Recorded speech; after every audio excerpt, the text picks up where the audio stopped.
Relationship ரொம்ப பர்சனலாக போகக்கூடாது. ஜஸ்ட் ட்ரெயின் ஸ்நேகித மாதிரி இருக்கணும். அதை அப்படியே பிளாட்ஃபார்மோட விட்டுறணும். எல்லாரும் சந்தோஷமாக இருப்பாங்க, யாருக்கும் கஷ்டமே கிடையாது. No commitments, no disappointments. ஏய் ஹலோ, யார் நீ? உன் பேர் என்ன? உன்னை பற்றி தெரிஞ்சுக்கணும்னு ஆசையாக இருக்கு. நாளைக்கு மீட் பண்ணலாமா? நல்லவனா தான் இருக்கேன், ஆனா கொஞ்சம் அப்படி அப்படி. அண்ணா என்ன சொல்றாரு? நம்ம 2 பேரும் பர்ஃபெக்ட் லவ்வர்ஸ். நாம நமக்காக வாழணும், ஒருத்தருக்காக இன்னொருத்தர் வாழ்றதெல்லாம் முட்டாள்தனமா இல்லை.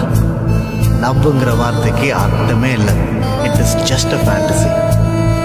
லைஃப்ல ஃபர்ஸ்ட் டைம் ஒரு பொண்ணோட பேர் கூட தெரிஞ்சுக்காம போறேன்.